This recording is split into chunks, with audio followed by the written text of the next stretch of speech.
As we've been telling you, it is that time of year. We see Christmas tree stands popping up all across the city, but not everyone knows how to buy the right Christmas tree or really how to care for their Christmas tree. Yeah, so many things to consider. The owner of Greg's Trees, Greg Walsh, has been selling Christmas trees to New Yorkers now since 1985. He has 8 different locations in the city: Williamsburg, the Lower East Side, Park Slope, Greenpoint, and Long Island City. Greg joining us now this morning. Great to have you with us this morning. Before we get into all these specific tips, yeah, it's Santa Claus this morning.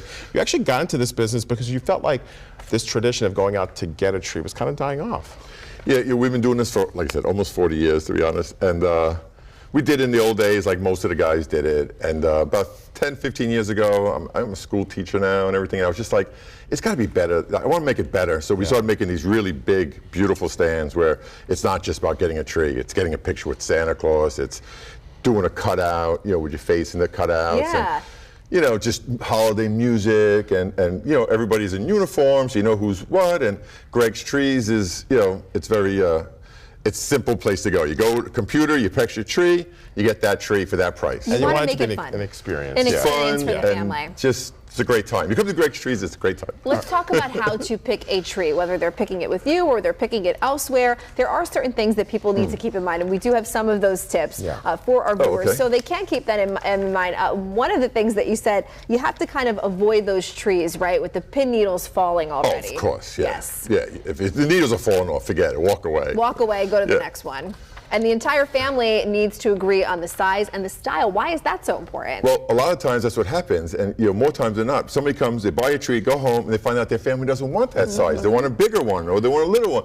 So they got to bring it back, which is, of course, is fine. So get everybody together, have fun, come out as a family, and know the space. Look at your space. You can kind of just do your hands like this and say, okay, we got this much room, and we got this much height. Especially in a New York City apartment, you really need to do that. You wouldn't believe sometimes we deliver the tree 3 feet too tall, and we're like, how'd you not know?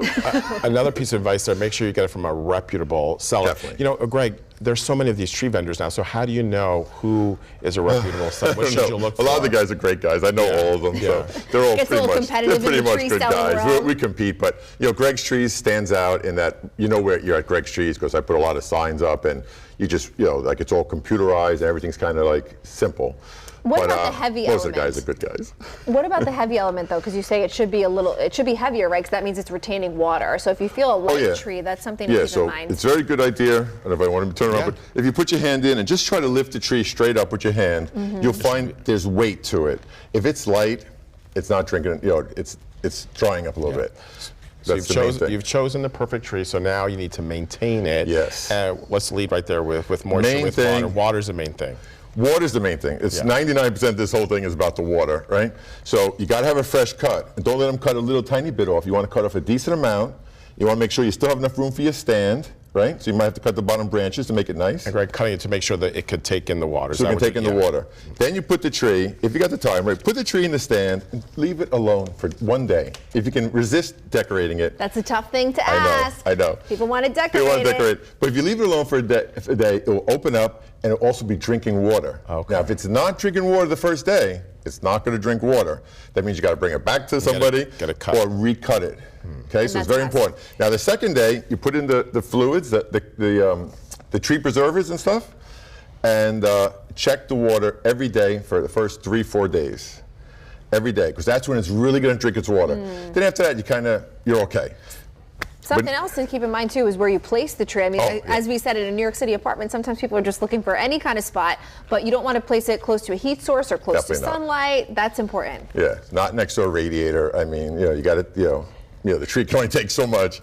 And people forget sometimes you have a window with exposure to the sun, and it's hitting it all day. That's not great for the tree either. So if you can put it somewhere in a shady corner, kind of. So let's talk about where you are this year in terms of the supply and prices, inflation really impacting so many different industries, impacting trees as well. We've been doing this, as I said, for almost 40 years. I've never experienced anything like the last 2 years. And this year, the same thing. There's a real shortage. There's just not enough trees in America for the people who want trees. So the growers are doing really good, which is good for them because they're all really wonderful families. I know every tree in my lot. I know the family. I know the grower, I know his wife, his children. They're hardworking people. But there's not enough trees, so they tell you, you want 2,000 trees? We got 1,000 for you. So you're like, it's very difficult to get trees, very difficult, and they're very expensive, unfortunately.